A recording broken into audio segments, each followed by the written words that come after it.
Assalamualaikum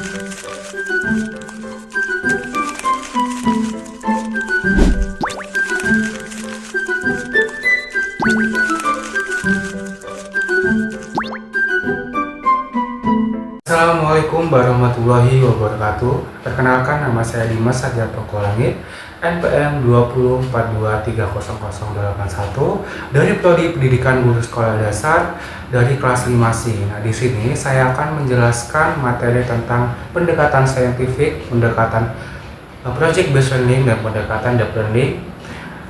Nah, itu saja, langsung saja dengan penjelasan yang pertama, yaitu tentang pendekatan saintifik. Nah, langsung saja dengan pendekatan yang pertama, yaitu tentang pendekatan saintifik. Nah, pendekatan saintifik ini adalah proses pembelajaran yang mendorong peserta didik secara aktif mengonstruksi konsep, hukum, atau prinsip melalui kegiatan mengamati, menanya, mengumpulkan informasi, mengasosialisasi atau meneliti, dan mengomunikasikan. Nah, pendekatan ini bertujuan untuk mengembangkan keterampilan proses berpikir dan sikap ilmiah siswa agar mereka dapat menjawab rasa ingin tahunya secara sistematis, mengembangkan potensi intelektual, dan memperoleh pemahaman yang mendalam tentang materi pembelajaran. Nah, di sini juga ada langkah-langkah pendekatan saintifik atau yang disebut 5M. Yang pertama, mengamati. Peserta didik melakukan pengamatan secara cermat untuk mengidentifikasikan atau menemukan masalah. Dan yang kedua, menanya. Peserta didik merumuskan pertanyaan berdasarkan pengamatan yang telah dilakukan. Dan yang ketiga, mengumpulkan informasi. Peserta didik mencari dan mengumpulkan berbagai informasi atau data melalui percobaan atau sumber lainnya untuk menjawab pertanyaan. Dan yang keempat, mengasosialisasikan atau menalar. Peserta didik menganalisis data yang dikumpulkan, menghubungkan pengetahuan lama dan baru, serta menarik kesimpulan. Dan yang kelima atau yang terakhir, mengomunikasikan. Peserta didik menyajikan dan mengomunikasikan konsep, hukum, atau prinsip yang telah ditemukan melalui hasil penyelidikannya.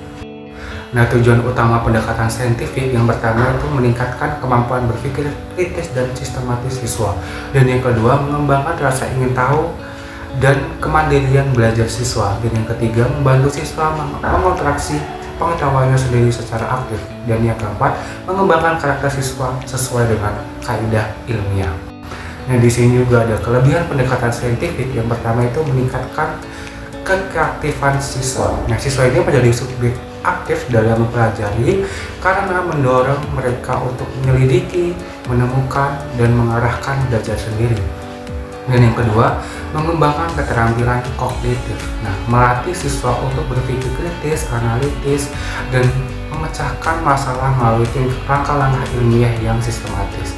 Dan yang ketiga, meningkatkan kemampuan komunikasi siswa dan mendorong untuk mengomunikasikan ide dan gagasan sendiri serta berargumentasi yang memperkuat kemampuan komunikasinya. Dan yang keempat, pembelajaran bermakna dan melekat. Nah, pengetahuan yang diperoleh melalui pengalaman langsung dan penemuan sendiri akan lebih kuat dan melekat dalam ingatan siswa. Dan yang kelima, mengembangkan kemandirian dan kepercayaan diri. Nah, siswa lebih percaya diri dalam belajar, bekerja, dan mengambil inisiatif sendiri serta dapat mengelola aktivitas belajarnya. Yang keenam, membentuk karakter. Nah, proses yang berpusat pada siswa ini diharapkan dapat membentuk siswa yang lebih berkarakter, inovatif, dan memiliki sikap positif terhadap pembelajaran. Nah, pastinya ada kelebihan, mungkin ada kekurangannya juga. Nah, di sini saya akan menjelaskan tentang kekurangan pendekatan saintifik. Dan yang pertama itu memakan waktu yang sangat membutuhkan persiapan yang matang. Nah, implementasinya memperoleh waktu yang relevan lama dan persiapan yang matang dari guru agar tujuan pembelajaran yang tercapai. Dan yang kedua yaitu resiko kegagalan percobaan. Nah, kesalahan atau kegagalan dalam melakukan eksperimen atau pengamatan dapat berakibat fatal pada penarikan kesimpulan, sehingga membutuhkan ketelitian yang sangat khusus. Yang ketiga, ketergantungan pada minat dan motivasi siswa. Nah, proses pembelajaran dapat menjadi tidak aktif jika ada siswa yang kurang berminat pada materi pembelajaran yang dibahas. Yang keempat, membutuhkan keaktifan dan keterampilan guru. Nah, guru harus memiliki keaktifan tinggi dan keterampilan dapat mengelola proses berpusat pada siswa dan mengembangkan ide-ide mereka. Dan yang kelima, potensi kurang penjelasan materi. Nah, guru terkadang kurang memberikan penjelasan materi yang cukup, kerasa fokus pada aktivitas siswa sehingga perlu keseimbangan yang tepat. Nah, di sini saya langsung saja dengan materi yang kedua tentang pendekatan Project Based Learning atau yang disebut PBL. Atau pembelajaran berbasis proyek adalah metode pembelajaran yang berpusat pada siswa. Nah, di mana mereka terlibat dalam eksplorasi mendalam untuk memecahkan masalah atau menjawab pertanyaan autentik melalui pengerjaan proyek nyata. Siswa bekerja dalam kelompok atau merancang, melaksanakan, dan mengevaluasi proyek mereka sendiri, sehingga mengembangkan keterampilan kritis, kolaborasi, dan penerapan pengetahuan dalam konteks dunia nyata. Nah, di sini juga ada langkah-langkah PBL atau Project Based Learning. Yang pertama yaitu menentukan pertanyaan mendasar. Guru memulai dengan pertanyaan esensial yang memetik rasa ingin tahu siswa untuk melalui proyek. Yang kedua, mendesain perencanaan proyek. Nah, guru dan peserta didik bersama-sama merancang apa yang telah dilakukan dan dibuat dalam proyek, termasuk tujuan dan ruang lingkup proyek. Yang ketiga, penyusunan jadwal. Baik guru maupun siswa berkolaborasi dalam membuat jadwal pelaksanaan kegiatan proyek agar pengerjaan lebih terarah. Dan keempat, memantau peserta didik dan kemajuan proyeknya. Nah, fase ini merupakan mentoring aktivitas siswa dan pengembangan proyek yang sedang dijalankan. Yang kelima, menguji hasil proyek. Setelah proyek selesai, dilakukan pengujian terhadap hasil proyek untuk menilai kecapaian tujuan yang telah ditetapkan. Yang keenam, mengevaluasi pengalaman. Nah, guru dan siswa melakukan refleksi terhadap proses pembelajaran dan hasil proyek untuk perbaikan di masa yang akan mendatang. Nah, di sini juga ada tujuan Project Based Learning. Yang pertama yaitu mengembangkan keterampilan kolaborasi dan komunikasi.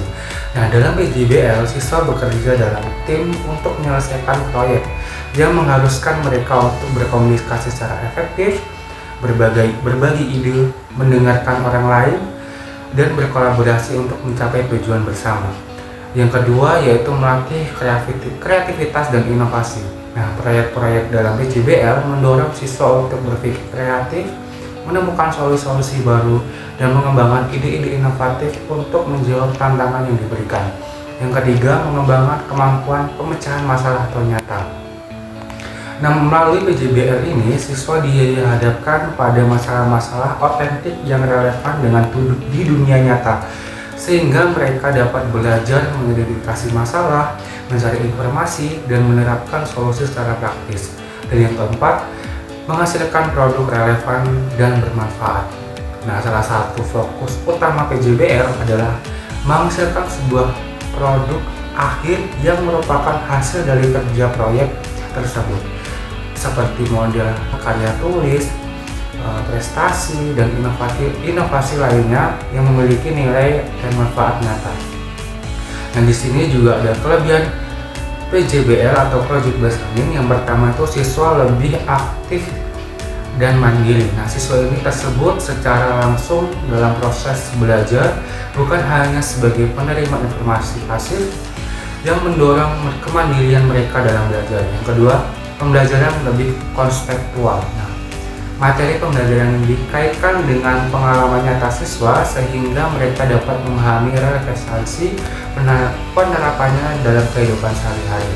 Yang ketiga, menghasilkan produk nyata. Nah, melalui aktivitas yang dilakukan, siswa dapat menghasilkan karya atau produk yang merupakan hasil belajar mereka, sehingga ada hasil kontraks dari proses pembelajarannya. Yang terakhir yaitu tentang kekurangan PJBL, yaitu membutuhkan waktu yang sangat lama. Proses ini kegiatan pembelajaran dengan metode ini seringkali lebih kompleks dan membutuhkan waktu lebih panjang untuk mencapai tujuan pembelajaran dibandingkan metode tradisional. Yang kedua, perlu fasilitas dan sumber daya yang memadai untuk mendukung kegiatan belajar yang aktif dan menghasilkan produk nyata. Diperlukan sarana dan prasarana yang lengkap serta beragam sumber belajar. Yang ketiga, guru harus mampu menjadi fasilitator yang terampil. Peran guru bergeser dari pemberi informasi menjadi fasilitator atau pembimbing. Ini memerlukan guru yang memiliki keterampilan untuk memandu, motivasi, dan mendukung siswa secara efektif. Nah, di sini saya akan menjelaskan materi yang terakhir atau yang ketiga, yaitu tentang deep learning. Apa sih deep learning? Nah, deep learning ini adalah cabang dari machine learning atau pembelajaran mesin yang menggunakan jaringan saraf atau tiruan atau adversarial neural networks yang berlapis-lapis untuk mempelajari pola data yang kompleks. Inspirasi oleh cara otak manusia belajar. Model ini dapat mengenali pola dalam gambar, teks, dan suara untuk menghasilkan prediksi dan wawasan yang akurat dengan kemampuan untuk belajar dan meningkatkan performa secara mandiri. Nah, dan di sini juga ada langkah-langkah deep learning. Yang pertama itu identifikasi kompetensi dan tujuan. Nah, guru merumuskan kompetensi inti dan tujuan pembelajaran yang ingin dicapai oleh siswa. Yang kedua, rancangan pematik atau hoax. HOK. Nah, buat pematik yang relevan dan kontekstual untuk menarik minat siswa. Yang ketiga, susun aktivitas berbasis 6C. Jika memungkinkan, rencana aktivitas belajar yang mendorong kemampuan berpikir kritis, kolaborasi, dan kreativitas, dan komunikasi dan karakter. Yang keempat, libatkan siswa dalam penemuan. Nah, beri kesempatan siswa untuk mengeksplorasikan dan menemukan pengetahuan melalui berbasis skenario nyata atau berbasis masalah. Yang kelima, fasilitas refleksi. Nah, sisipkan kegiatan refleksi di akhir pembelajarannya untuk membantu siswa menyadari apa yang telah mereka pelajari dan apa yang telah perlu dikembangkan. Yang keenam, kolaborasi dengan dukungan. Nah, bangun kerjasama antara guru, siswa, wali murid, dan lingkungan sekolah untuk mendukung implementasi pembelajaran mendalam. Yang ketujuh, integrasi teknologi. Memanfaatkan teknologi digital seperti asisten virtual atau deteksi untuk pemahaman secara real time untuk mendukung proses pembelajaran. Nah, di sini ada tujuan deep learning. Yang pertama itu pemahaman konseptual yang kuat. Nah, siswa tidak hanya menghafal tetapi memahami prinsip-prinsip di balik suatu konsep dan bagaimana cara kerjanya sehingga dapat diterapkan dalam kehidupan konteks. Yang kedua, mempersiapkan generasi muda dengan literasi dasar. Nah, kompetensi ini dan kualitas karakter yang diperlukan untuk proses di abad ke-21. Yang ketiga, mengaitkan pengetahuan baru dengan pengetahuan dan pengalaman yang sudah ada dan bermakna, yaitu meaningful learning, sehingga pembelajaran menjadi relevan dan dapat diterapkan dalam kehidupan nyata. Yang keempat, pembelajaran aktif dan berkesadaran. Meaningful learning adalah pendekatan belajar yang mendorong siswa untuk terlibat sepenuhnya, fokus, dan memiliki kesadaran penuh terhadap proses belajar serta berpikir relatif untuk mengembangkan pemahaman dan motivasi internal. Yang kelima, menciptakan suasana belajar yang positif, menyenangkan, dan menantang atau joyful learning, di mana siswa merasa dihargai sehingga lebih mudah memahami dan mengingat materi. Yang keenam atau yang terakhir, mengembangkan kemampuan berpikir kritis, kreatif, dan keterampilan dan analitis atau higher order thinking skill atau HOTS, sejalan dengan tuntunan dunia kerja yang kompleks. Nah, di sini ada juga kelebihan dari deep learning. Yang pertama itu ekstraksi fitur otomatis. Nah, deep learning ini mampu secara otomatis mengekspektasikan fitur-fitur kompleks diri data sehingga tidak memerlukan proses fitur engineering manual yang memakan waktu dan tenaga. Yang kedua, format tinggi pada data kompleks. Model deep learning secara efektif dalam memproses dan menganalisis data tidak terstruktur dan non-linear seperti gambar, suara, dan teks dengan tingkat akurasi yang tinggi. Yang ketiga, adaptabilitas tinggi. Sistem deep learning dapat beradaptasi dan belajar dari data baru sehingga kinerja dapat meningkatkan seiring waktu tanpa perlu programatis uang. Yang keempat, inovatif aplikasi luas. Teknologi ini telah menghasilkan terobosan signifikan dalam berbagai bidang sehingga pengenalan suara, penceramah bahasa otomatis, mobil otonom, dan analisis data medis. Yang ada di situ ada kekurangannya. Yang pertama, membutuhkan data sangat besar. Untuk mencapai kinerja yang optimal, model deep learning ini membutuhkan jumlah data yang sangat besar dan tervariasi untuk pelatihan. Yang kedua, penggunaan komunikasi tinggi. Nah, pelatihan model deep learning ini memerlukan hardware atau perangkat keras yang kuat dan mahal seperti GPU atau TPU serta waktu pelatihan yang lama. Yang ketiga, komplikasi model yang kurang interpretasi. Model ini deep learning ini seringkali sangat kompleks dan sulit dipahami, membantu proses debugging untuk interaksi hasil menjadi tantangan terutama pada konteks yang membutuhkan penjelasan. Yang keempat, resiko overfitting. Nah, terdapat resiko model terjadi terlatih spesifik pada data pelatihan overfitting sehingga kinerjanya buruk saat diterapkan oleh data baru yang belum pernah dilihat sebelumnya.